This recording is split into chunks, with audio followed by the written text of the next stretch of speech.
Eskerrik asko gaur bertaratzeagatik eta harrera bero honengatik. Ja, txalotu baldin bazaituzte hasi aurretik, imaginatu zer izan daiken amaitzen dugunean.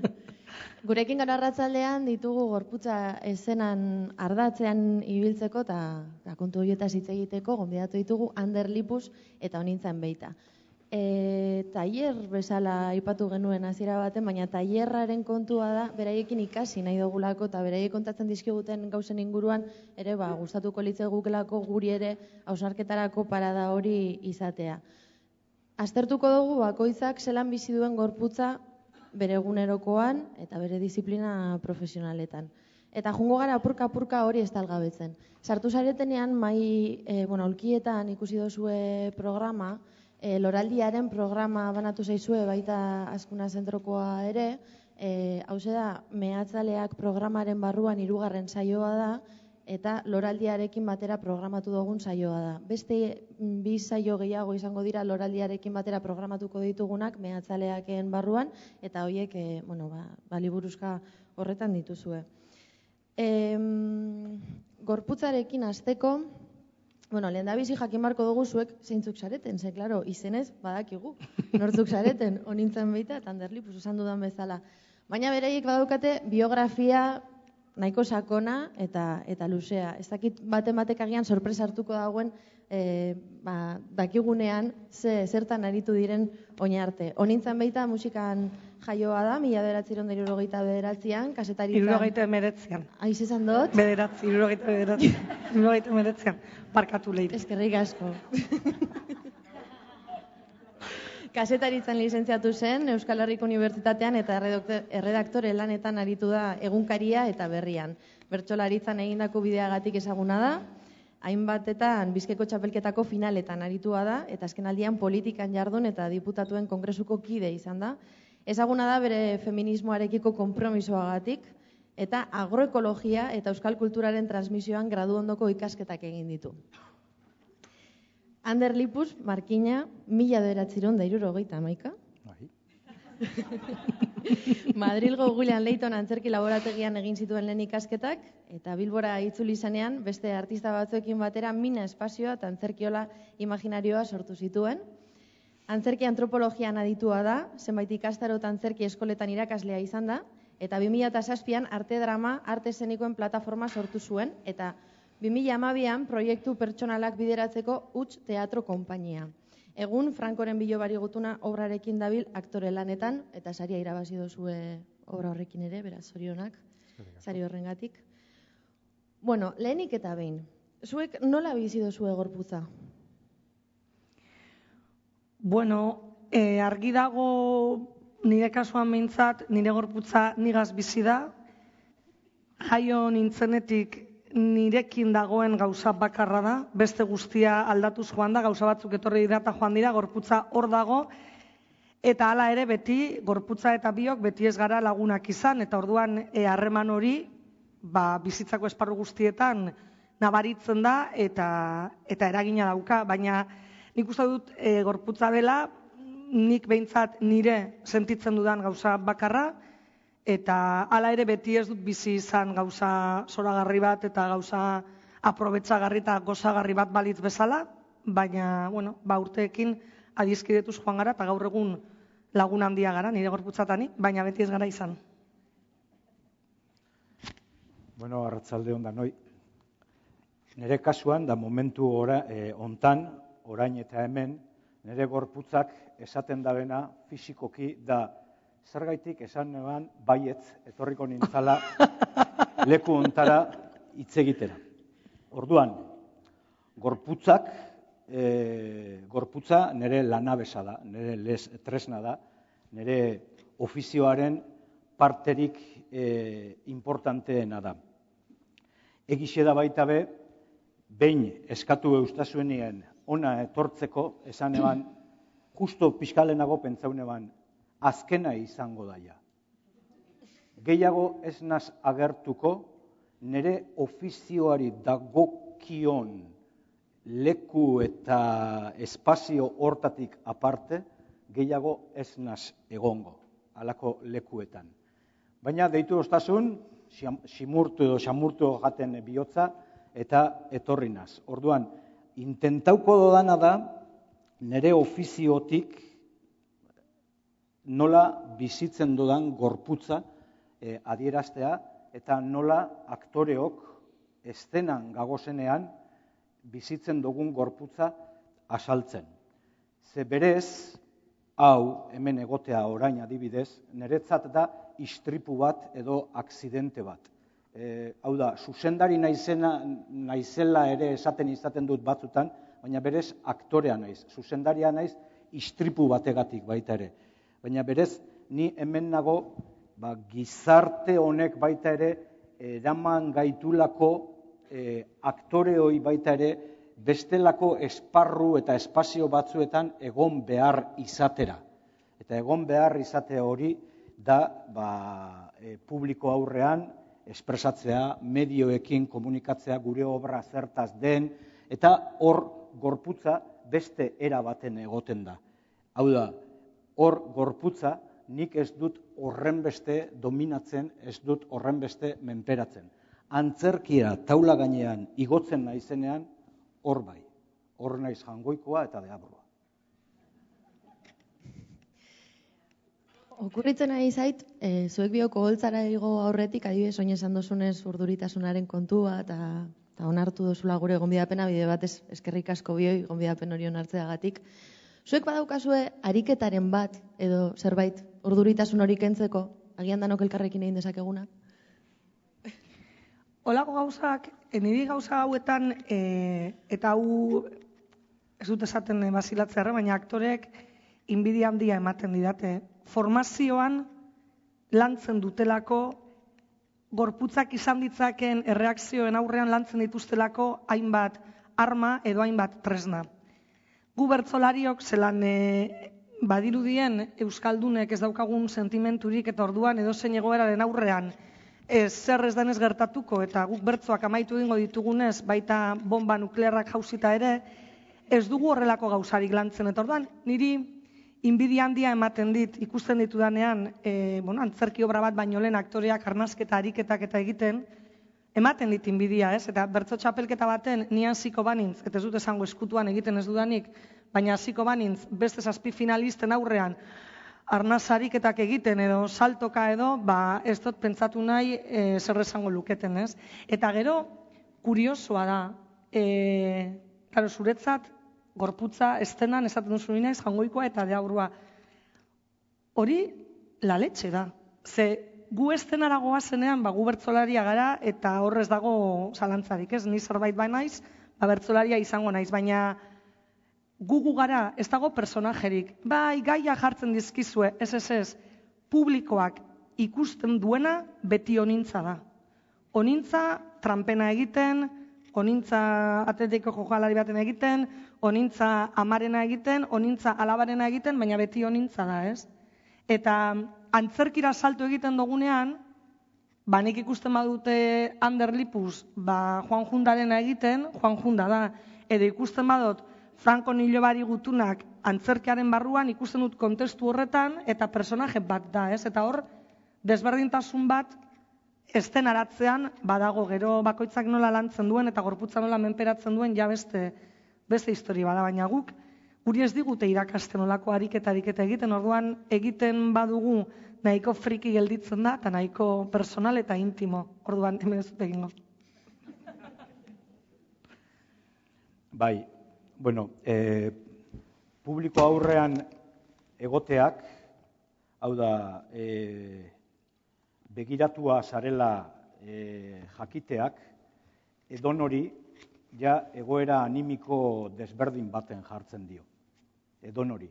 Nik orain aukaratzen dut neska hori, eta esaten badizuet denak berari begiratzeko, berari fisikoki temperatura bat igoko zaio, odola mugituko zaio, zerbait fisikoa da. Orduan, nola ez, zerbait fisikoa denez, hortarako ere teknikak dagoz. Teknikak, arnasketarenak, zure gorputzaren kontzientziaketarenak, ni zergatik nago hola hanka gurutzatuta, ni oso kontziente naiz hanka gurutzatu da ditudala. Eta ez dut nahi hola neuki. Ez doztazu egon dino konfidantza hori eman. Lertzen, orduan, gauza asko neurtzen dira publiko aurrean gauden begiratuak garenean edo begiratzen dugunean. Eta hor dago marabillarik politena, ez da? Jokorik politena hori da. Zer zara? Da nik inoiz askotan esaten dut gure kulturara bueltatuz, txikitan ze ederra zen buru handi bat ikusten nuenean eta beldurtu egiten nintzen. Eta joaten nintzen eta iskutatzen nintzen eta buru handi horrek ematen zidan beldur hori sentitzen nuen eta ez dakiz ze beldur sentitzen nuen. Eta buru handi horrek zeukan botere bat, ez da? Txiki izatetik pixkat handiago izatera pasatu nintzenean, niri tokatu zitzaidan buru handia jastea. Eta orduan nik begiratzen nuen buru handi hortatik, eta nola umeak beldurtzen ziren. Nuen botere bat. Beraz, beti dira botere erlazioak, eta botere hori esaten dudanean, botere sano bategaz ari naiz, energiaren planotik hasita, eta energia hoiek, ari hoiek kontrolatzea edo hoiekin jolastea da kontua. Orduan, normalean, publiko aurrean hitz egiten dugunean, edo kirolari batek, edo politikari batek, edo bertsolari batek, bakoitzak kontekstualizazio batetik egiten du beti, ez da? En cambio, ja antzerkian beste dimentsio bat dago. Ja fikzioan sartzen gara. Hemen ni orain ez nago fikzioa egiten. Hau benetan da, ezta? Egia da, bertsogintza oso parateatrala da zentzu horretan, ez dakit, oso primarioa da, ezta? Ze mundu guztia dago bertsolariari begira, egia da, eta beste kodigo batzuk ditu agian, ezta? Baina berez jarri behar dena, begiratua den horrek euki behar duena da bere gorputzaren kontzientziaketa bat, eta ja pixkat lotuz esan duzunari, bai badaude teknika batzuk, baina ni ona etortzeko, hor egon garenean ez naiz egon arnasketak egiten. Ez naiz egon arnasketak, horrek ez didan ezer ekarriko. Urduriago jarriko ninduen akaso, ez da? Hori dena ikasten den plano bat da, ez da? Begiratzen dizutenean da, ja, denbora guztian hola pasauko bagendu 10 ordu segidan, ja ohituko ginen. Eta ja, begiradak ere izango ziren gauza normal bat, ez da? Orduan, denak da kontestuaren barruan, eta kontestu horren barruan ja, bakoitzak egiten duena. Ez dakit azaldu nahi zen, baina gauza asko esan ditut. Bai, nik uste azaldu zarela. Zuk honintza esan dozu denborarekin zure gorputza beste modu batera bizitzen ikasi dozula, ez? Ni galdetuk nahi dizuet nola aldatu dan zuen gorputzarekiko pertzepzio hori urteekin. Zein izan dan evoluzioa? Adibidez, oholtzara igo zineten lehenengo aldi hortatik, gaur egun arte, zelan jartzen zareten? Nik uste dut, arazoa beti ez dela norbera, taldi berean norbera da gehienetan arazoa, baina oholtzan jartzen zarenean aurrean daukazu publikoa. Zara, inorreztua oholtzara publikori gabe. Aurrean jendea dago, eta jende hori zuen zutera doa, eta zu jente horri zerbait eskaini nahi diozu, ez diozu edozein gauza eskaini nahi, orduan zuk zure presioak, zure beldurrak eta zure gauzak dituzu, eta gu bertzotan plazaz ziginenean, 16 bat urterekin, nerabeak ginen, eta gure nortasuna zegoen puntuan. Ez nekien munduaz gaur egun dakidan guztia, eta ez nekien nire buruaz ere gaur egun dakidan guztia. Orduan, 16 urte genituen, oholtza gainera ateratzen ginen, eta gure gorputzarekiko genituen beldurrak, konplejuak eta inseguridadeak gurekin igotzen ziren agertokira. Eta aldi berean, nien nintzen oso konstiente hor, zen magia gertatzen zen, baina aldi berean banekien mikrofonoa boterea zela, buru handiaren moduan. Mikrofonoa nik daukat, niri jarri didate, orduan, ni nahi hemen nahi duena edo alduena kantatuko duena, eta besteak dira entzun eta gainera txaloak joko dituztenak. Baina hori oraino lan esplikatzen dut, eta orain perfectamente ulertzen dute egoeraren ekilibrioa, baina orduan ez, orduan ez duzunean segurtasunik zure buruarekin, zure sorkuntza lanarekin, azkenean beste inseguritate guztiek askotan gainditzen zaituzte, eta epaituta sentitzen zara publikoaren begietatik, baina epaitua sentitzen zara askotan zure fizikoarengatik. Horregaitik esaten dut, arazoa beti ez da norbera, ze komentarioak ere egiten dira gorputzaren inguruan, baina aldi berean, arazoa norbera ere bada, ze norbera da segurtasunik ez daukana bere buruarekin, eta orduan guzti hori agertokiak magnifikatu egiten du. Urteekin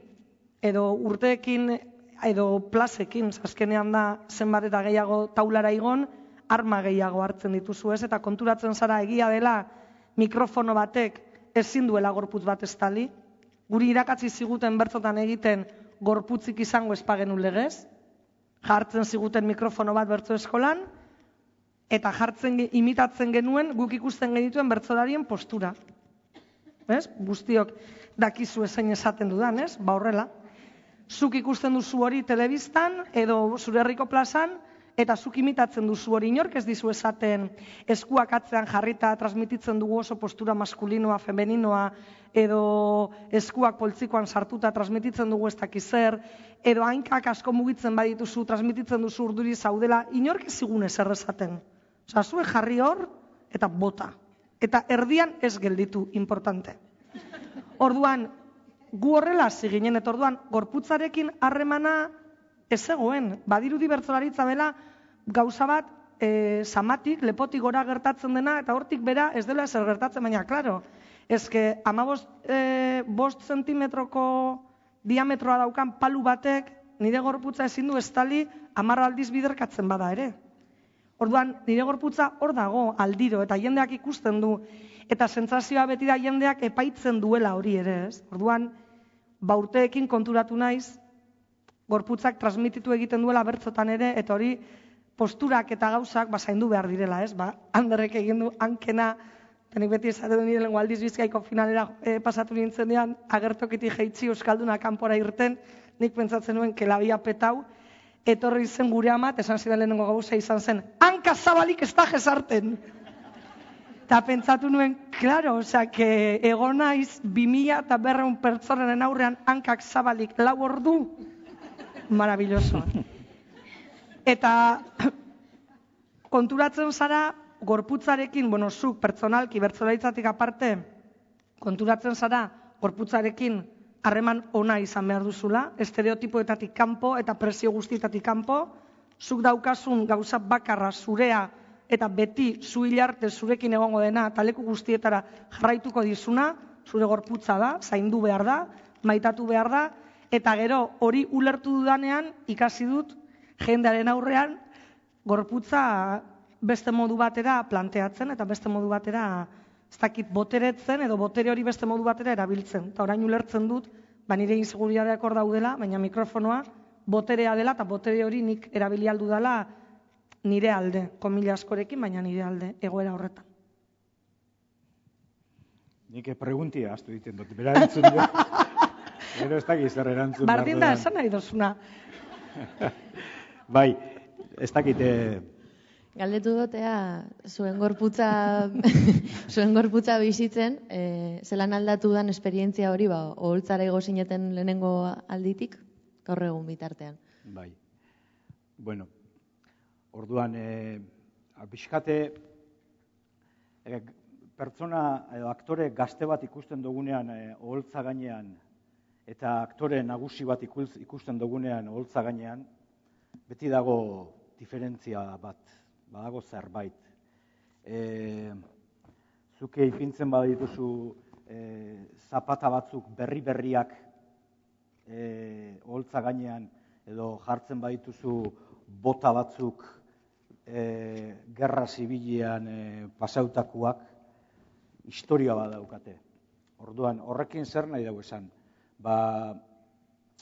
Edadearekin heltzen zoazen heinean, zure gorputzak estenan ere desberdin mugitzen dela eta desberdin hitz egiten dauela, ezta? Nik nire prozesu estetikoan begiratzen badot, nire lehenengo obretan gestusak eta gorputzak zeukan beste potentzia bat, edo beste indar bat, edo beste mugimendu bat, agian nire arpegia historirik gabe, esperientziei gabeko arpegi batek ez zeukana, eta orduan ematen nuen hori dantza eta energiaren bitartez. Uste dut urteen poderioz ez duzula horrenbeste adierazpen behar, eta dena gordetzen duzula beste enpake bat daukala zure gorputzak, ezta? Hori oso interesgarria da, berdin gertatzen da, aipatu dudan tresnekin edo objektuekin baita ere. Zentzu horretan, nire tresna gorputza da, nire gorputza ere heltzen doanean, beste gauza batzuk espresatzen doa. Adibide bat, 40 urte edo bete nituenean, 39 urtekin edo, gogoan eukan nire amona, Inez, izen zen Markinako amama, izan zana interpretatzeko. Gogoan eukan energia hortan sartzeko, bere gorputzean sartzeko, eta 40 urte ziren aktore batentzat momentu egokia, emakume nagusi bat egiteko. Niretzat, esperientzia estetiko izugarria izan zen. Gauza guztietan, dana zaintzen nuen, depilatzen nintzen dena, emakume atzazkolak lagatzen nituen, niretzat hori dena esperientzia edar bat zen. Adibidez, orain dela urtebete bi egin nuen etxekoak obran, hor ja ez neukan beharrik amama bat nik egiteko, nik beste personaje bat egiten nuen, baina hor ja benetako amama bat sartu neban, kasu honetan Kristian Etxaluzi deitu nion, eta orduan benetako amama bat ikusteak ere ze indarra daukan, ulertzen? Orduan, jolas estetikoak dira, baina jolas estetiko, gorputza parte da hortan, eta oso importantea da momentu bakoitzan non zagozan jakiteko, ezta? Eta orduan nire esperientziak esaten du, eta orain adibidez, nik sentitzen dodan teatroan gehiago hurbiltzen da bertsolariaren hieratismo hortara. Zergatik, nik sentitzen dut, jake euskarazko antzerkia egiten ari naizen, eta euskal antzerkiak hitzak izugarrizko garrantzia duen, orduan sentitzen dut, hitzarekin esan da, baita ere, ja nahikoa dela, eta ez dudala hori amplifikatu behar gorputzarekin eta gauza guztiarekin. Horregatik nik bai sentitzen dut, bertsolariak, noski baietz, gorputz hori ez da transparentea, gorputz hori hor dago. Eta azpilaga bat ikustea eszenan terriblea zen, ez da, zelako presentzia zeukan. Ez dakit, hitz egiten du gorputzak berez.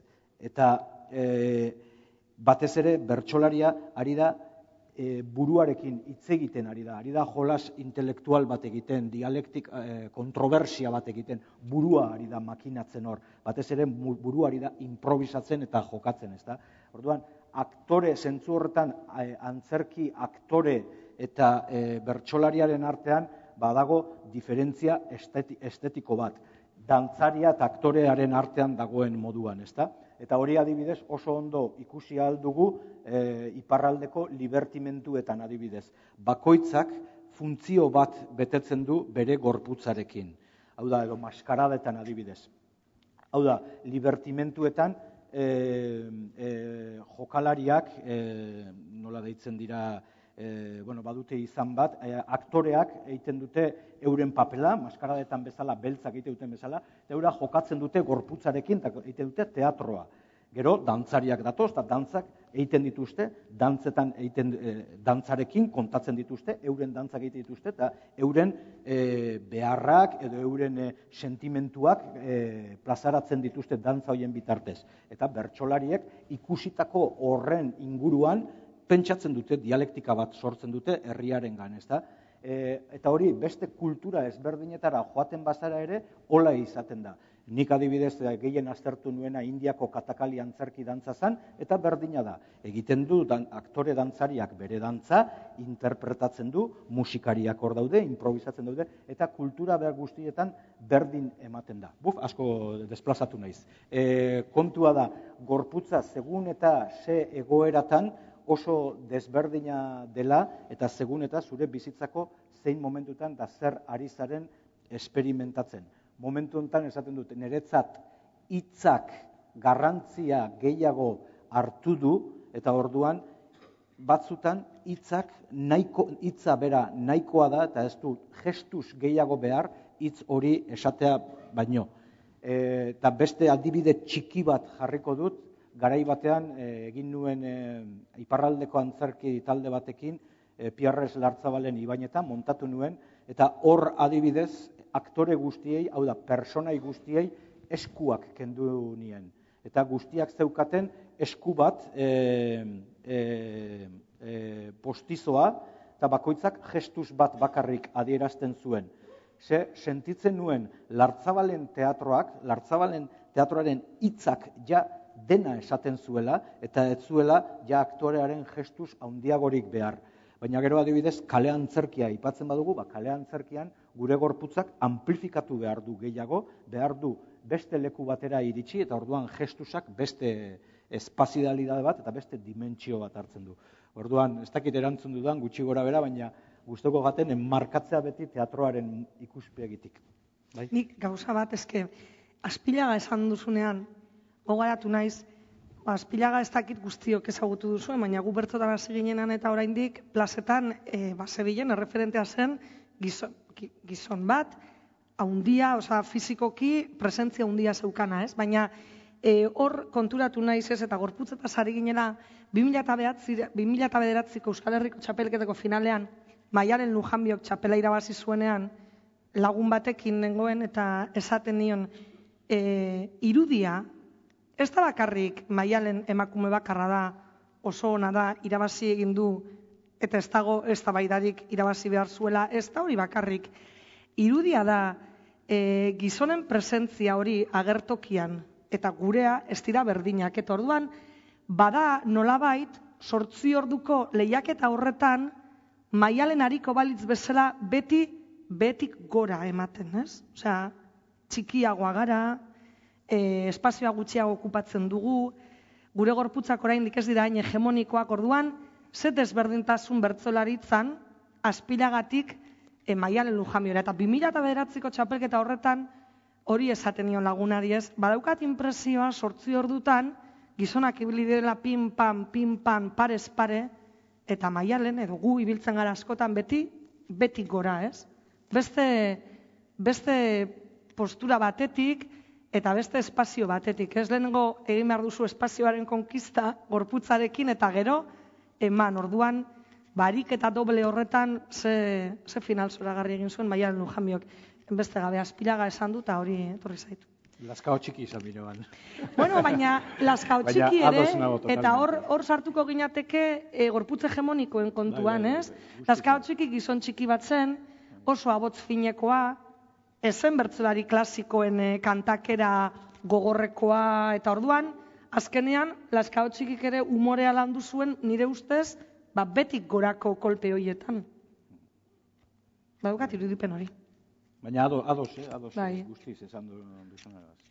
Plazera da zuek entzutea, eta gainera hitzen bitartez eraikitzen ari zareten, nik uste guztion buruetan zelakoa dan zuek eszenan ikusi alizatea, horregatik eskatu nahi dizuet, ariketa hori egitea posible daukagun, ikusteko zein dan, zein izan diteken bion arteko diferentzia. Aleia, honintza bertso bat botatzeko. Bueno, kontua da, imaginatuko dugu hau berto saio bat dela, eta orduan, 20 segunduan gertatzen dena nik esplikatu egingo dizuet, eta botako dut bertsoa noski, ez? Pentsatuko dugu Leire gai jartzailea dela, ez? Eta orduan gorputza sari gara, eta Leire jarri didala gaia bertso bat botatzeko gorputza estenan, esango dugu gaur horretaz ari garelako. Ni egongo nintzateke zutik, esango luke honintzen baita, zure txanda, eta orduan, arrimatuko nintzateke mikrofonotik metro batera, eta gelituko nintzateke horrela berari begira. Eta berak esango luke honintza, zuretzat, bertso baterako gaia. Bertso baterako gaia. Gorputza estenan. Eta berak errepikatu egingo luke gai hori, eta nila gelituko nintzateke buruz bera. Orduan, lehenengo, pentsatuko nuke, menudo marron. Ez, gezurra da. Lehenengo pentsatzen dudana da, amaiera, gorputza estenan. Zer da niretzat gorputza, zer esango nuke. Eta ala ere beti ez diot, behar beste begiratzen. Ala ere beti ez diot, behar beste begiratzen, rimak zaintzen, zuzen. Eta arrimatuko naiz, ikutuko dut behin, keba, arrima honek ez du balio. Itxaron, berriro, eta non seke. Bueno, venga, bai.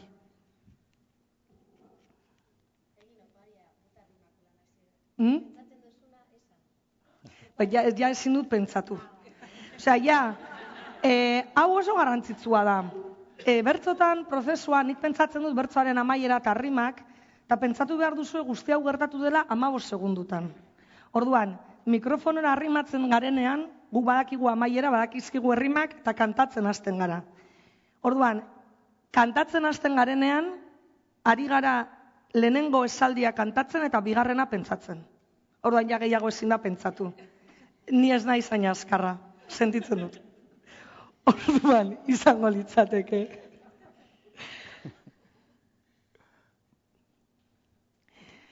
Beti ez dugu ikasi gure gorputzean sartzen, bere luze zabalean kontuak neurrian hartzen.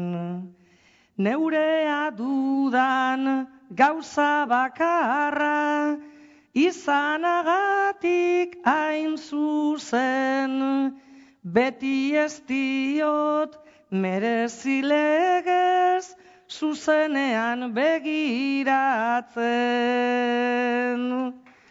Eta atzeratzen zara.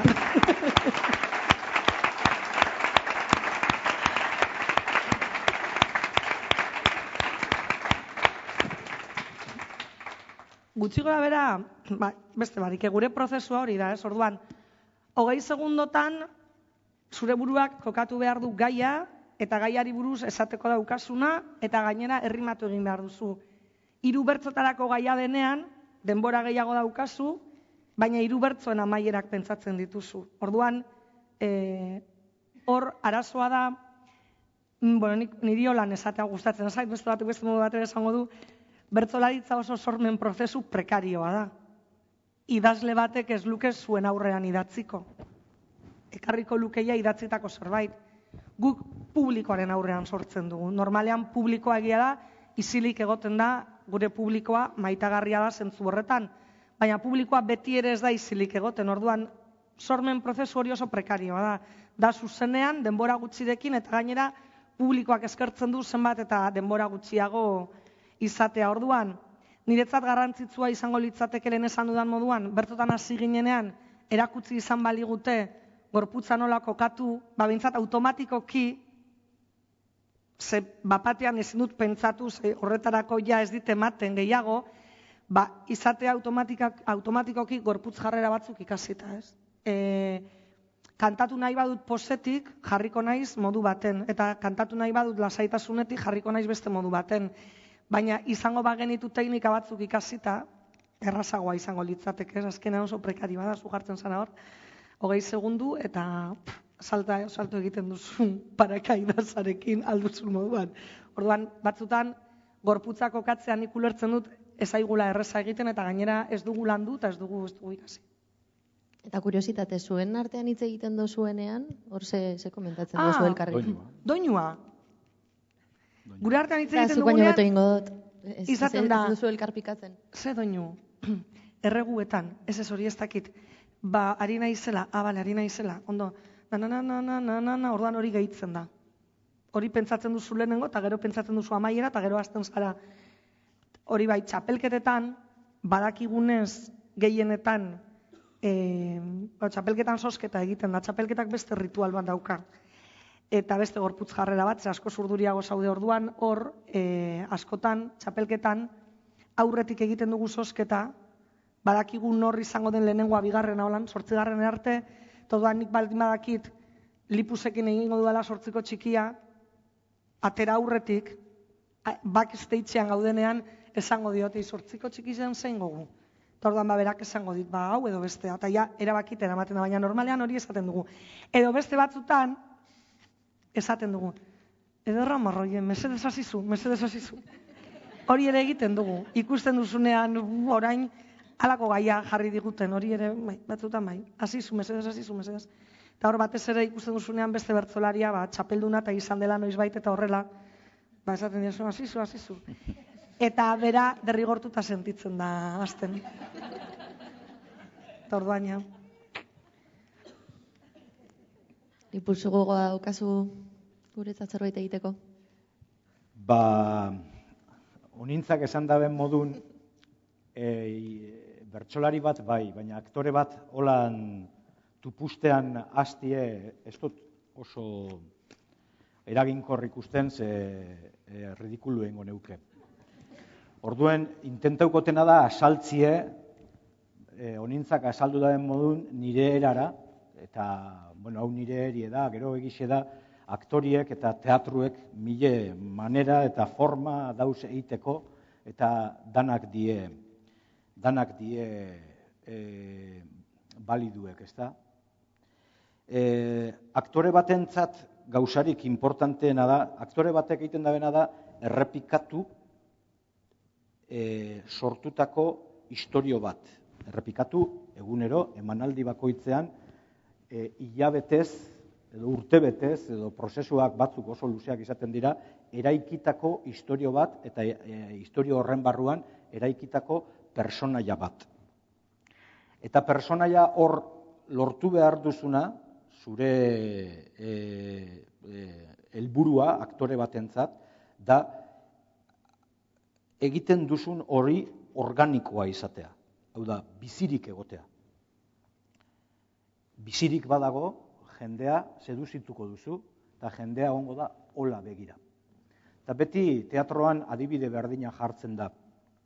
Eszenatoki baten gainean jartzen baduzu aktore bat edo katu bat, nori begiratuko diozu? Katuari. Ez dakizu zer egingo duen.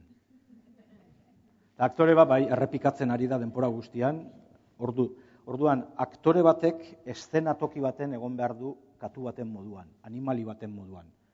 Hau da, edozein gauzari, han mugitzen, han ez dakiz egatik ari den, kamera izango da, bai, eta beste fotografoa dena egon behar da kontrolatzen. Horregaitik lehen aipatzen nuen jangoiko edo deabru izatearen importantzia hori. Hori zara momentu guztietan. Orduan, ni hemen kontestu honetan nik ezin dut egin kakotxartean paiasoarena, ezin dut ridikulua egin. Baina bai aipatu aldodaz gauza batzuk oso importanteak direlenak gure ofizioan. Beste bi aipatuko dodaz.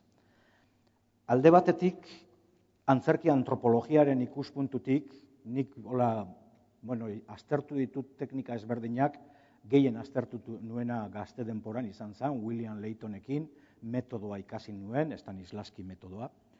Baina hortaz aparte, Eugenio Barba eta Indiako antzerki dantzak, Japongo no teatroa eta beste teknika batzuk ere aztertu izan ditut. Antzerki antropologiak aztertzen duena da aktorearen egoera fisiologikoa, gorputza, kultura ezberdinetan eta bere printzipio pre-ekspresiboak. Erderaz esango dut ekspresibidadea, pre-ekspresiboak. Ekspresibidadea, euskeraz ekspresibidad adierazkortasuna litzatekena. Hau da, aktore bat alde batetik da, aktore batek errepresentatzen duena, irudikatzen duena, da ekspresibidadea. Baina aktore batek egiten duena da pre-ekspresibidadea, aurre adierazpena. Hau da, zuek ikusten duzuena eszenan, aktore baten lanean da bere azken adierazpena, lana, ekspresibidadea.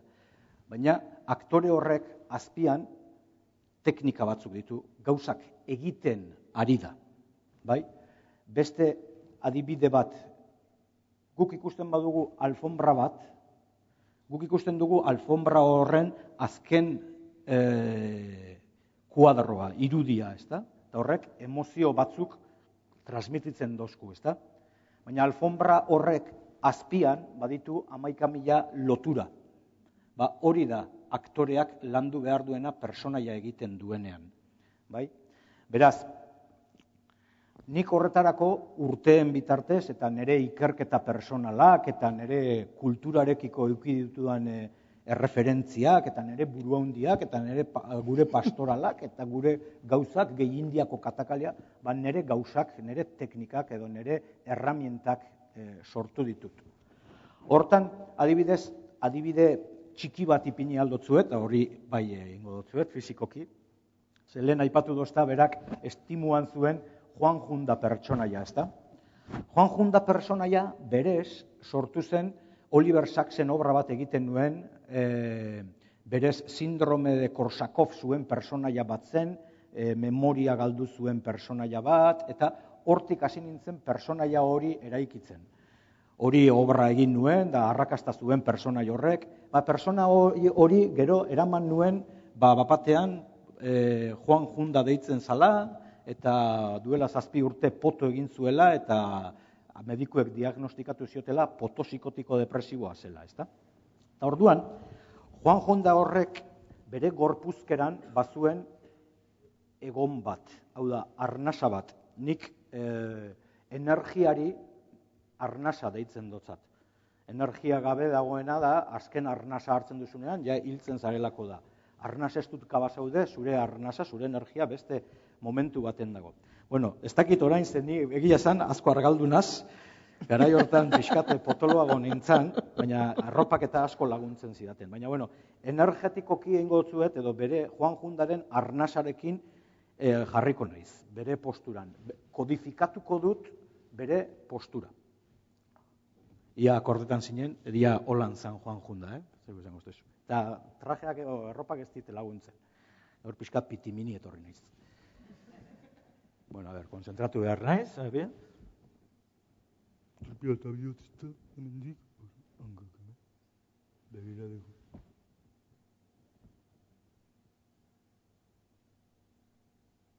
Haupa, zelan zau eze. Ni Juan Jundana.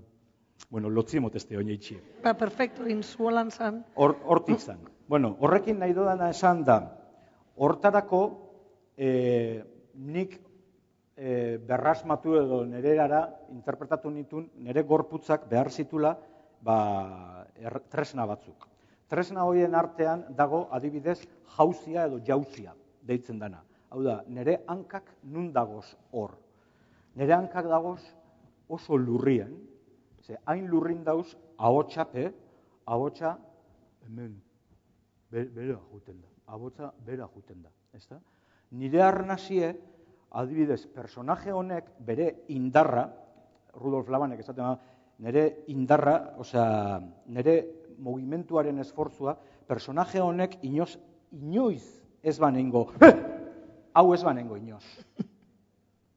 Zertuken gaitxasunik hori eitxeko.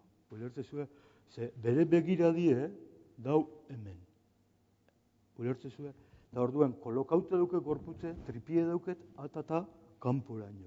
Ipurdixe dauke sartute barrure. Eta hau kokotza, ez da Eusebio beste bat, histari anarkista, pseudo-anarkista bat zena. Horrek, eta horrek begiradie euken hemen. Ulertzezue, bere begisek, bere tensio dana eruten man gora. Edo Ignatius Moskorraide, zipatika, zelar labiz. Horrek ahotsa dauke ipurzuluan. Bai? Hau da, guk kaka iten dugunean, horrek. Horrek ahotza hor zeuken. Orduan, guzti horriek dira teknikak, baliatzen dituzunak, gero zuk kodigo hortara iristeko. Maskaradetan dauden da moduan bai, goitzak bere kodigoak ditu, hor eta ikasi egiten dira eta transmititu egiten dira. Gure kasuan gaur egun teatro modernoak ja ez ditu kodigo horiek transmititzen. Gaur egun personaje naturalistagoak egiten dira eta zugandik hurbilago daudenak. Orduan, nik baliatzen dit esateko, Juan Jundak dauka jauzia edo jauzia bere hankak ditu hor. Zelen Eusebiok hau historia esan da, ja, zelan gabizek, honek erdi puntetan dauke hankak. Eta abotza behor, eta pixkate beste. Eta Juan Jundak hori ezingo banein. Suplipotu ez da izango ban, ez da? Osea, orduan, horrek danak dauka gorputzaren jolas bat. Jolas bat, energiekin, indarrarekin, arnasarekin, orekarekin, adi kontzeptuarekin, nik erabili ditudan kontzeptuak. Eta gero, azken gauza, normalean, eta hau ja baita ere oso personala da, eta nik hola bizi izaten dut, nik lan egiten dudanean, nire 3 kontzientziakin egiten dut lan. Personaje bat egiten nagoenean. Alde batetik, nago ni berez, naz Inigo Ibarra, Markinekue, Markina Xemeingue, eta ni pertsonie, ni onintza aspalditik ezaututena, bertzutan ibilitzeku, monagilu izendeku, ni. Nire ama eta Aitxe Berrizkut, ama Markinekue euketena, Inigo. Bigarrena da ni bestea, eta hori da Ander Lipus, eta hori da ofizioa. Ofizioa, eta da aktorea. Eta horrek egiten dau lan, eszenatokian dagoenean. Eta gero dago bestea, personaia. Eta da Juan Junda, edo oine Frankon egiten nahen Josan, edo Amamana egiten nuenen Babiloniako loreaken, bere saldixek, eta bere ahotzakin, eta bere estetikarekin, da bere gorputzarekin. Eta normalean, eszena gainean nagoenean, nik lan egiten duena da Ander Lipus. Zu eszena gainean zagozenean, ari zara lanean. Lanean, ofizio hortan. Eta orduan, bertsolaria bezala puntua ez dakiz zer, zure energia, zure indarra dago, ez dakiz zenbat 1000 dezibeliotan, eta aktore izan denak, denak esango dute hori, energia handia daukazu, oso adi zaude, hemen eta orain zaude, eta lanean zaude. Lanean zaude, testu bat esan behar duzulako, testuan ez duzu pentsatu egiten, zeia badakizu, urtetzen zaizulako. Baina zaude pentatzen zer ritmokin esan, ze intentzio eman, ze nora jo, ona etorri, ze nik fokoa hemen daukat. Nik hemen irten naiz fokotik. Ulertzen? Hemen ja eman dozta, arpegia. Orduan hori dena kontrolatzen egon behar du. Orduan da, 180an, emanaldi on baten, da ni bestea, aktorea da lanean dagoena.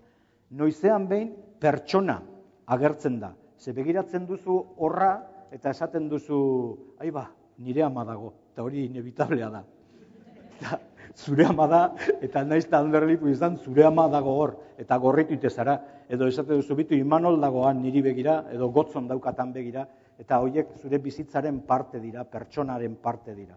Eta hori inevitablea da. Baina lan gehien egin behar duena, Ander Lipus da, momentu hortan. Ez dakit azaldu naizen, edo larrei luzatu naizen. Azaltzen zara, azaltzen zara. Galdetu behar nizun bebai, justo horre, aipatu duzun personaren kontuarekin, ari hortatik tiraka, nola kudeatzen dira emozioak oholtza gainean zaudenean? Beti ez da oso errezak kudeatzea. Orduan batzutan, nik uste dut batzutan nire kasuan behintzat deskontrolatzen direla, eta batzutan ateratzen direla, eta ezin dudala ezer egin estaltzeko ez. Egia da, normalean imaginatzen dugun bertsolaritza, eta bertsolaritza klasikoan, emozioak daudela Pandoraren kutxan egon ziren moduan, danak hermetikoki itxita, eta kutxa hori dagoela hemendik bera, eta ezin dela atera, ez? Jartzen dizuten gaia jartzen dizutela, kantatu behar duzu, eta ezin duzu erakutzi negarrik, haserrerik, ez ezer, ez? Hori bertsolaritza klasikoan horrela izan da, ez? Nik entzuten ditudanean bertsolari klasikoak, eta Salvador bera, ez? Hildako emaztearen soinekoari kantuan, edo ikustea pertsona batek kantatu dezakeela horrelako ataka batean, eta inungo ahots dardarari gabe, eta inungo emozioen adierazpenik gabe, niretzat da, zerbait zientzia fikzion, edo hortik oso hurbil dagoena, ez? Nire kasuan, niri asko kostatzen zait kudeatzea, edo emozioetatik urruntzea. Ez dakit gauza berdina diren, baina uste dut baiet, ze emozioak kudeatzeko estenan zaudenean, asmatu behar duzu zure emozioak hirugarren pertsonan ikusten, ez?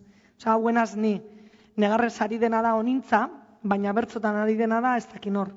Eta, bueno, egia da niretzat hori oso zaila dela, distantzia horiek hartzea kosta egiten zait, orduan bertzozaleak zaretenak oso ondo dakizuen nik agertokian egiten dudala negar, barre, eta egiten dakidan iaia guztia. Orduan, hor niretzat oso zaila da Pandoraren kutxa hori itxita mantentzea, eta zerk irekitzen duen asmatzea ere aldi berean oso zaila egiten zait. Zen batzutan oso hurbilekoak ditudan gaietan, ez daukat inungo arazorik kantatzeko eta inungo emozio berezirik erakutsi gabe kantatzeko, eta beste batzutan, badaude gai batzuk, igual zure bizitzan landu egin dituzulako, edo interesa daukazulako, edo ez dakizu zergaitik, baina momentu horretan, 4.000 pertsona horien aurrean, zer botoiren bat ikutu duzu zure barruan, eta Pandoraren kutxa ireki egin da, ez? Orduan, ikusten dut bertsolaritzan ez direla kudeatzen. Egiten direla edo gorde, eta gorde ezin direnean, azaleratu egiten direla, orduan, zaila izaten da, ez? Jendearen aurrean, egoera kudeatzea, ja ez emozioak. Hor, lagun bertsolaria, ez? Lagun gai jartzaile batek, esaten zidan, eta askotan ez tabeatu dut berarekin, berak esaten zidan, bertsolariak ezin du emozionatu, kokoteraino nago zurekin. Eta nik esaten nion, nire bertzoekin publikoa emozionatzen bada, ni zergaitik naiz emozionatuko. Ez? Eta berak esaten zidan, klaro, eske hor ja trampa egiten ari zela, ez dago tramparik. Eta niretzat egoera batzutan oso zaila da zure barruan dagoen uholde hori kudeatzea. Eta aldi berean beste batzutan kudeatzen duzu. Eta gu ez gara aktoreak, baina baditugu kareta batzuk. Psikologoek esplikatuko lukete oso ongi. Osea, onintzen beita beti da onintzen beita, ez dago anderlipusik. Onintzen beita da bertzotan, onintzen beita da Madrilen, onintzen beita da Alondigan, eta onintzen beita da leku guztietan.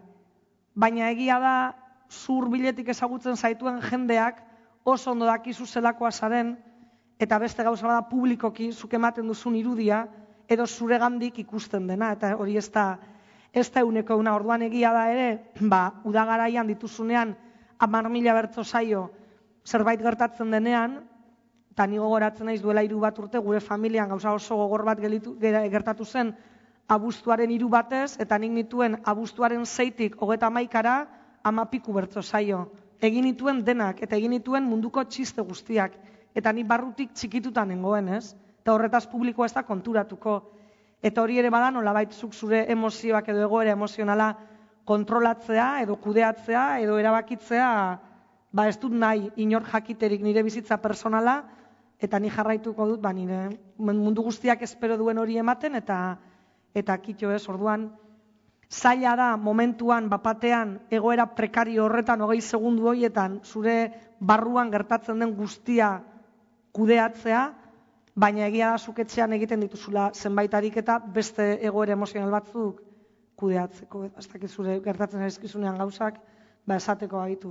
Hilabetean enoa kantatzen, edo kantatuko dut, baina mesedez niri ez jarri honekin zer ikusirik daukaten gaiak, edo nik iez egingo diot gaiari eta beti joango naiz beste leku batera. Ez orduan, nik uste dut soka horretan, bapatekotasunak beti soka horretan dantzan jartzen gaituela. Eta askotan konturatu gabe hasten zara gai bat kantatzen, nire kasuan eta bertso erdian esaten dut. Ja ez tala heli hau. Negarrez hasiko naz. Eta orduan esaten dut. Eta orain zer egingo dut, jarraitu. Eta, alde batetik, nire kasuan, Euskal Herriko negartia izango naiz, horrek ez dit inporta. Baina jak gotzonan dagoen eta behin esan zidan mamalea, eta grabatuta geritu zitzaidan, baina maitasun handiz esan zidan, lehenengo aldiz negar asko egin nuenean agertokian, nirekin batera 2.000 lagunek egin zuten negarrez. Orduan, kontua da, emozio ez hitz egiten dugunean estenan, eta egun horretan esan zidan gotzonek. Horregon gara negarrez zuri begira, taptalea zer zara ba. Konturatzen naiz batzutan, esaten dugu gorputza estenan, emozioak estenan, Baina bizi gara, eta hau esango dut gaur, eta hemen utziko dut, paralisi emozionala handia daukan herri batean. Eskatzen diegu artistei emozioa kudeatzeko, ez azaleratzeko, erakusteko, ez erakusteko, eta ez gara konturatzen, gizarte moduan paralisi emozionala handia daukagula. Eta orduan, ikusten dugu bertsolari bat negarrez, eta berdin da zergaitik ari den 4.000 pertsona negarrez hasten dira. Hori, beste leku batzutan, nik uste dut ez litzatekeela horrela gertatuko. Baina nire esperientziak hori esaten dit. Nire deskontrol emozionalak hori erakutzen dit. Eta zure deskontrol emozionalak zer egiten dutzu? Ez, guztiz ados nau kontau da benakin. Beste zertxo baite hola gehitzearen, egixe da,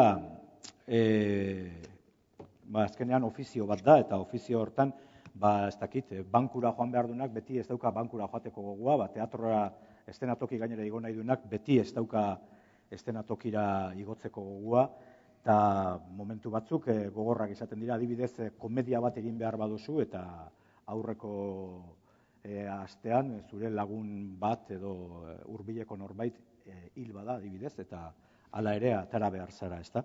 Gero adibidez gaixo zaudenean baita ere, kriston ni adibidez Arriagara etortzen naizenean beti kriston gripea aukitzen dut, baina eukiteu kalentura bat egoten naiz, emanaldia baino lehen egoten naiz etxo polbo, eta gero aiten dut, eta gero berriro nago etxo polbo. Ez da izatik, eta hori jendea ez da konturatzen, eta norberak sufritzen du pila bat, ze jarri behar du ahotsa beste leku baten, ez daukazu ahotsa, ez daukazu batean, baina tekniken ondorioz, eta lortzen duzu. Gero hortaz aparte, antzerkiari dagokionez, nik nire ikaslei edo nik lan egiten dudanean, beti izaten diet emozioak ez direla existitzen. Hau da, nahi dut ezan, teatroa egiten hasten gara, eta errepente inbidia duzuta. Arpegi emozionatzen, edo amorra daukazuta. Hau da, nahikeri bat sortzen da, eta derrepente emozio hori irudikatzen hasten gara. Eta hori ez da hola. Horregatik esaten diet beti ikaslei eta antzerki egiten emozioak, ojala kontrolatu alba genituen aktoreak ere emozioak. Ez, emozioak hor daude. Jakin behar duzuna da, kudeatzen hori. Emozioa beti dago. Ez duzuna egin behar da, emozioa forzatu, edo nahikeri bat jarri, gero ikuste dituzu aktoreak eta emozio gehiegi jartzen dutenean eta faltsua dela, ez dela organikoa, ez dela benetan pasatzen, ez da? Orduan horregaitik esaten dut, ez dago emoziorik, odola dago. Zure odola eta hortxe, hor jakin behar duzu, zure odola manejatzen, baina emoziorik ez dago. Eta gero, gai honi lotuta, emozioari dagokionez, gure ofizioan, argi eduki behar duena aktore bat ez da izar bat, ez da ezer horietako ezer. Aktore bat da ekipo baten, talde baten, tokatu zaiona, istorio baten, adostu duten istorio baten, parte baten, transmisorea izatea. Hornekin zer nahi dut esan, nik personaia bat antzesten dudanean, nik historia hori eta personai horren sentimentuak, emozioak, dramaturgia hori eraiki behar dudala eta transmititu behar diodala publikoari. Eta nik lortu behar dudana, eta hori da gauzarik importanteena eta sakratuena, da publikoa emozionatzea. Nire egoerak 5 axola du. Ze askotan gertatzen da, pentsatzen dugu gu asko emozionatzen garela, baina zuk ez baduzu publikoa ez emozionatu, berdin du, zu horrezten toki gainean superre emozionauta bazagoz. Pentsatu, nik interpretatzen dudala, nire ama hil dela, eta negar baten nago, eta nago superre emozionatuta. Baina ez badut emozionatzen publikoa, nire lanak ez du ezertarako balio. Orduan oso importantea da, emozio hoiek zuk transmititu, sentitu behar duzula, lortu behar duzula, publikoa emozionatzea. Zu gero emozionatzen bazara, asko hobeto baina batez ere publikoa. Orduan horregatik esaten dut, transmisoreak garela, zentzu horretan aktoreak, gure erramintakin, gure gorputzarekin eta gure ahotsarekin. Nik uste dut hor, ez dakite antzerkian, suposatzen dut antzera, gertatuko dela, baina bertzotan batzutan, ez dakizu zergaitik, baina atmosfera desberdinak sortzen dira. Publiko aldatzen delako, edo leku aldatzen delako, ez da berdina areto bat eta taberna bat, ez da berdina Arriaga edo hemen jarri diguten leku hau, ez da berdina kontestoa, ez da berdina jendea mehatzaleak era edo loraldira etortzea edo unibertsitateko hitzaldi batera joatea. Orduan, batzutan, egoera berdina, antzeslan berdina, antzerako bertso saioa, bertsolari berdinekin, baina sortzen den atmosfera eta komunikazioa oso desberdina da. Orduan, emozioak ere oso desberdinak dira. Nik batzutan esaten dut, jolin, egon ginen duela 15 egun, bertsolari berdinak edo antzekoak, antzerako egoera baten, kantatu genituen akaso bertso hobeak gaur baino, saio hobea egin genuen, eta publiko atera zen indiferente, eta gu ere bai. Eta gaur gaude hemen, antzerako egoera baten, baina zerbait desberdina dago giroan, eta gu gaude oso emozionatuta, oso pozik, dena ematen, oso jarrera polit baten, eta publikoa oso unkituta dago. Orduan, batzutan, badaude gauza batzuk, guk ez dituguna kontrolatzen eta sortzen dira, holan. Ez da magia, egongo da predisponibilitatea, egongo dira gauza asko, baina batzutan egoera berdinean, eta imaginatzen dut antzeslan berdinean, oso zure burua, eta zure gorputza kasu honetan, oso egoera desberdinaren aurrean ikusten duzu, edo zure barrua oso desberdin erreakzionatzen ari dela ikusten duzu. Gorputza zeharkatzen dauen beste bidaia bat da, zuk hain justu feministaldean hitz egin zenuen politikotik pertsonalera dijoan bidaia hori. Eta hori zuen disiplinetara nola eraman daiteke? Hombre, nik, feministaldean nik hitzaldi bat izan nuen, eta nik ipini nion izena nahita, nik horrela erabakita politikotik pertsonalera, ez? Beti guk ikasi dugu, eta feminista historikoek irakatsi ziguten, eta begiak irekitzi zizkiguten, Miletek esan zuenean pertsonala politikoa dela, ez? Guri gertatzen zitzaizkigun gauzak, ez direla kasualitatea, eta badirela oso ondo antolatutako sistema batek, egunero gure bizitzan egiten dituen zenbait eskuartze edo zenbait kalte, ez?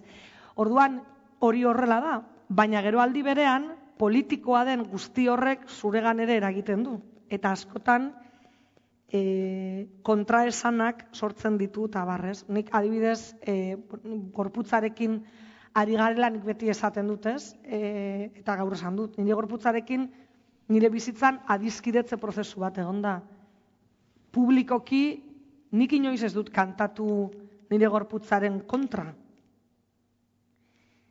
De hecho, bertzotan ikusi nauenak nire irudi bat izango du, bere burua onartuta daukan eta gainera bere buruari barre egiteko gai den pertsona baten irudia.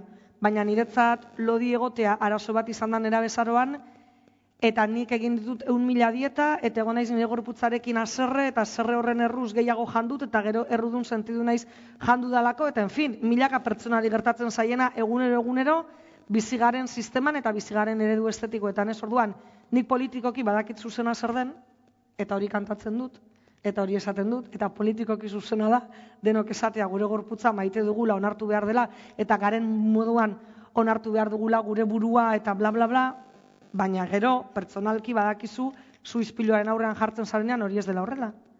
Eta publikoaren aurrean jartzea da, ispiluaren aurrean jartzeko modu bat. Orduan, askotan pertsonala politikoa da, baina politikoa pertsonal egiten dugunean, kontraesanetan mugitzen gara, ez? Horrek ez du nire bizitza mugatu, eta nire konplejuek ez dute inoiz ez naiz gelditu, egin nahi izan dudana, egin gabe, eta hori egia da. Baina nik uste dut eragiten duela, pentsatu arazten dizula, eta batzutan zure buruarekin haserretzen zara, baina era berean urteak pasatu ala, agian publikoari, nire ispiluari, hainbat aldiz esan diodan hori, sinestera iritsi naiz, eta gaur egun pertsonalean eta politikoan, plano berean nago, gorputzari dagokionez, baina beti ez naiz egon, eta horrek niregan burruka batzuk eta eztabaida batzuk sortu ditu. Feministaldiko gaia beste batzen eta beste modu batera enfokatu genuen, baina gaur gorputza sari gara, ez? Eta nik oso argi daukat pertsonala politikoa dela eta bertzotan bizi izan ditudan egoerak eta bertso saioak amaitu eta nire fisikoari buruz egin dizkidaten komentario guztiak badakit zergaitik izan diren eta badakit orain ez naiz hasiko esplikatzen, baina bizi garela sistema matxista batean guzti hori badakit eta urte askotan jakin dut, ez? Baina gero nire buruarekin eduki dudan borroka beste bat izan da. Baina hainbeste aldiz errepikatu dut mikrofonoan, hemenago ni eta gainera nire buruari barre egitera iritsi naiz eta gainera ondo pasatu dut, orain esaten dut, ke koños? Oso ondo nago, eta hau da dagoena, ez? Adibidez, orain dela hilabete batzuk santutxu neuki genuen, hilabete batzuk, 2017ko martxoa da, ez? Hilabete batzuk baino gehiago. Iazko udaberrian santutxu neuki genuen bertso saio bat, musikatua, eta bertso saio musikatuak ez da kasualitatea txapelaren azpian antolatzen ditugunak, normalean beti izaten gara launeska, musikari birekin, eta gaiak ere ez guztiz, baina bideratzen dira batzutan, beste mota bateko mezuetara. Eta hor, Alaia Martinekin, parakaidasarekin salto egin behar genuen, parakaidasa esen irekitzen ez dakizer, eta gogoratzen naiz, kantatu niola, janditut ez dakizen bat atun lata, nago 1 kilo pasata, heldu niri eta jeitzi lasai, harin jeitziko garata, ez? Eta, klaro, amaitu zen saioa, eta esan zidan beste batek. Zelan esan duzu hori, esan nion, azkenean, gauza horiek kantatzeak ere, eraman hau, nire buruari barre egitera, eta aldi berean barre egitera, ditudan kontra esan horiei, orduan orain esaten dut, amaitu da, ez? Nire izpilua eta publikoa hor daude, eta ni hemenago, eta hau da dagoena, ez? Hau aldatzeko badaki zer egin beharko nuken. Ez jan, edo operatu, edo ez dakizer. Ez dudan ez hori egingo, hau da dagoena, eta orduan saiatzen naiz, beti ez du lortzen, diskurso politikoa, gorputzarekin daukadana, eta pertsonalki bizi ditudan sentsazioak parean jartzen. Edo, holako zerbait. Zuk tankerako zerbait bizi dozu? Ez dakit ze planotatik... Adibidez, egongo litzateke sekula gorpuztuko zenuken pertsonairik, ez dijoalako zurekin edo zure sinesmenekin? Ez, hau da, bai. Zentzu horretan, adibidez, nik obra desenteri esan dutzat ez. Eta, ez dakit, ez, gogoratzen naiz, vanguardiako obrak eta Madrilen eta joan ziren, da batean proposatu zidaten gauza bat eiteko, eta nik hori ez noa aitea, ideologikoki ez nengoelako ados zorionez, nire obrak egiten ditut, edo nire, beraz, nire kasua desberdina da, gero niretzat beti, ja 14 urtekin ja autu politiko bat zan, nik aktore izan nahi nuela, non eta markinan, ez da?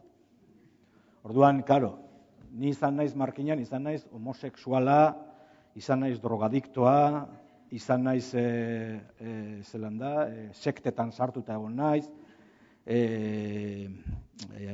herri batasunako zerrendetan egon naiz, denetari kontatu dioten nire amari. Orduan,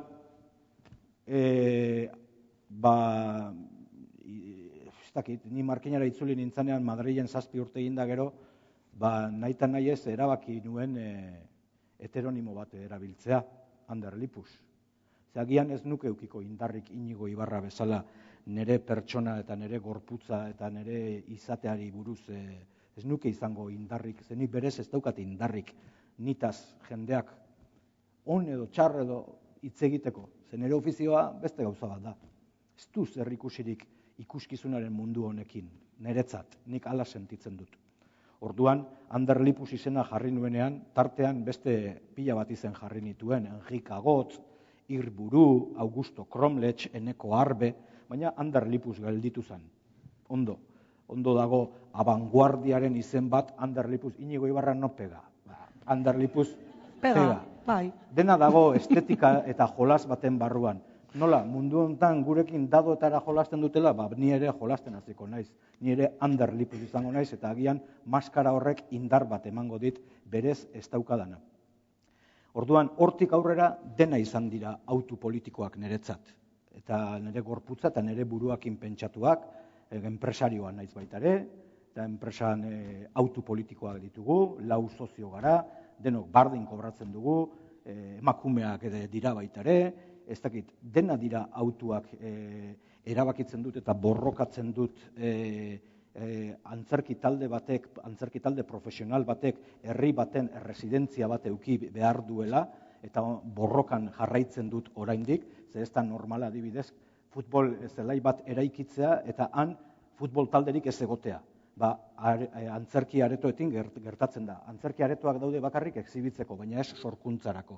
Orduan, denak dira autu politikoak, dena da autu politiko bat, euskaraz bakarrik egitea, janengon nazkatuta, bertsio biak egiteaz, esaiozu Ruper Ordorikari disko osoa eginda gero, erderaz egiteko orain disko osoa. Ez, azkenean, betiko hegemonia horren alde egiten dugu, eta orduan usten dugu gure hizkuntza den hortaz, gure hitza, gure eskuera dan hortaz pentsatzeaz, eta hori dena autu politikoak dira. Autu politiko bat da iparraldean lan egitean ibiltzea, naiz eta 20.000 oztopo eduki, autu politiko bat da aktore naparrak hartzea, egonaldiak egitea, hori dena bizitzea, 24 orduz antzerkia egiten bizitzea, autu politiko bat da aulestiko umei antzerkia ematea musutruk, ezegatik, gero eurak ikusi dazaten antzerkia.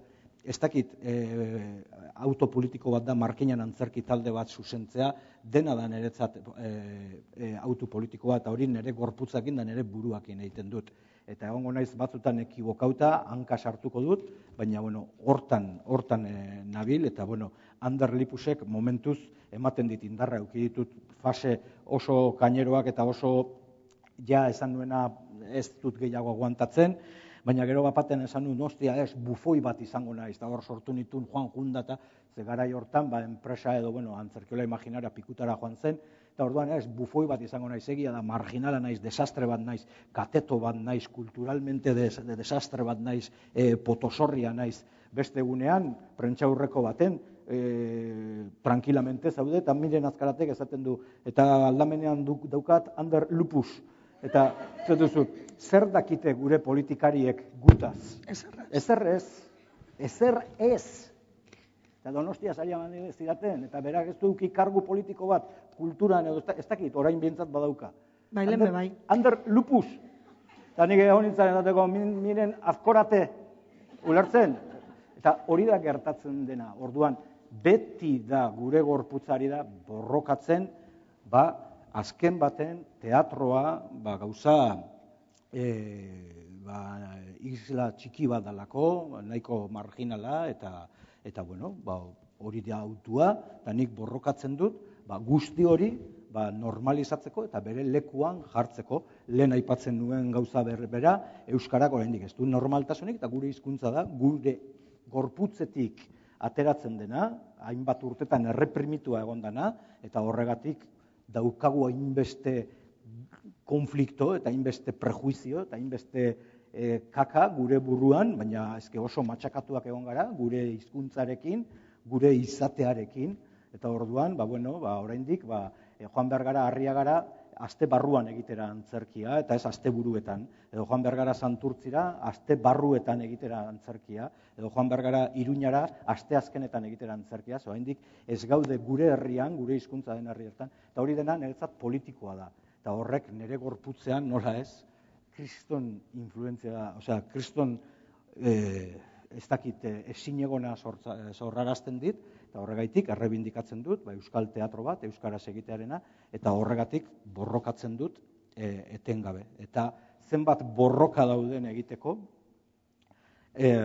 nik plazerra entzuten dut, zenbat daukagun ikasteko, antzerkian baita ere, antzerkiak bertzoan bezala, badu gauza bat oso polita, arteak berez, generoa aipatzen dugunean, antzerkian guk gure entrenamentu guztietan eta generoak ez du garrantziarik, generoa ez da existitzen.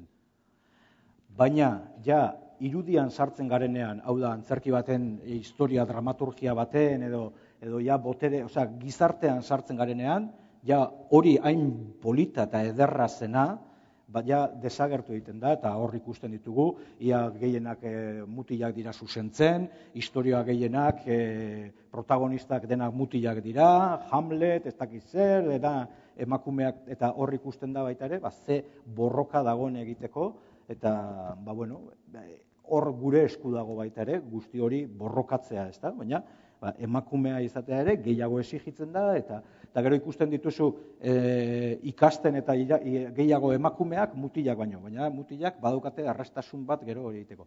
Orduan, gauza guzti horiek politika dira, eta gure bizitza dira, eta niretzat ezinbestekoa da, hor sensibilitate minimo bat badaukazu, horrekin borrokatzeko. Guztiarekin ezin duzu, beraz, autuak hartu behar dituzu, eta gauza batzukin borrokatzen duzu. Hor, gu bertsolaria garenok, behintzat hizkuntzaren autua ez dugu egin behar, baina egia da, azkenean, oreka horretan, gerra txiki asko daudela beti, eta generoarena esan duzula, nik askotan badaukat inpresioa gu bertsotan hasi ginenean, eta guztio dakigu, urte askotan emakumeoi plaza publikoa ukatu egin zaigula. Ez da egia historikoki ez dena emakume bertsolaririk egon dira, emakumei plaza publikoa ukatu arte, eta horretan Eliza Katolikoak eta Bizkaiko Foru Zaharrak zerikusi handia daukate, baina emakumei plaza publikoa ukatzen zaienean, bertsolaritza ukatzen zaie, bertsolaritza non gertatzen da. Plazan ez badago emakumerik, kantatuko zuten etxean edo beste leku batean, ez? Orduan, egia da, gu bertsotan hasi ginenean, oraindik emakume gutxi zeudenean, eta itxura baten, gure bertzokideentzat, beste gizonentzat, eta guretzat, nahiko naturala zen gu bertzotara joatea, ez? Zuk esaten duzun, espazio babestu politori existitzen zen. Gu bertso eskolara joaten ginenean, inork ez gintuen inorekin konparatzen, ez inork ez igun esaten ezin duzu plazara joan, ez ezer, ez? Baina, ateratzen zarenean, publikoaren aurrera, konturatzen zara mundua, injustuki bereizuta dagoela gizonen eta emakumeen artean, eta zuri tokatu zaizula berriz ere, leku txarrenean egotea, ez? Orduan, geratzen zara jendearentzako dira beste bertsolariak gehi emakume bat, eta hor, ari zara txertatzen agertokian gorputz desberdin bat, naiz eta postura berean egon desberdintasun guztiak oso argi erakusten dituena, eta zuretzako eremu, sorkuntzarako eremu bat, bakarrik sorkuntzarako beharko lukeen eremu bat, bihurtzen da egunero, erabaki txiki asko eta gerra txiki asko irabaztera eramaten zaituen eremu bat, ez adibidez, badakit hizkuntzarekin eta ez daukana zer ikusirik, baina esan duzun guztiarekin zeharo ados nago, zelan gure politikariek eta askotan ideiarik ez daukaten zertan ari garen, baina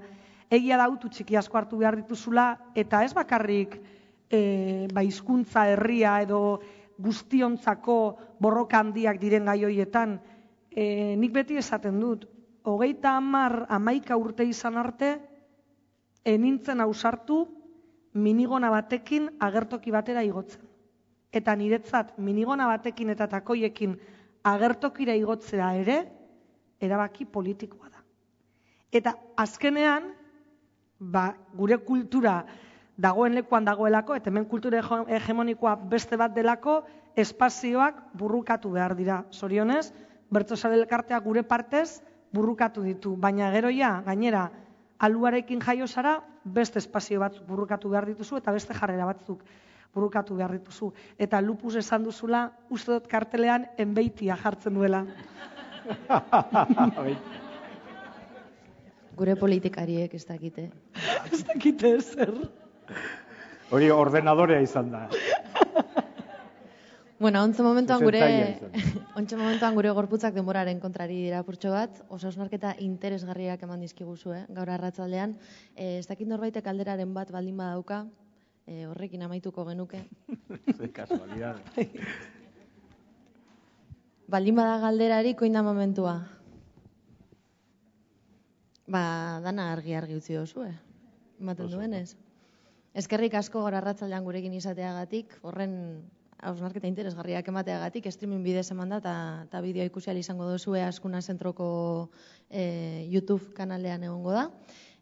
Martxoaren 16an daukagu beste zita bat, Loraldia eta Meatzaleak elkarlanean sortutako egitarauan, Lutxo Egia eta Inunekin, ez barkatu, Iratxe Fresnedarekin, bai, ondo esan dut hasieran, martxoaren 16an Inun eta Lutxo Egia izango dira gurekin, eta martxoaren 30an Iratxe Fresneda aurkeztuko dozku bere dokumentala, Irrintziaren oihartzunak, eta hementxe bertan topatuko gara eta egingo dugu berbaldia ostean. Eskerrik asko gurekin egoteagatik.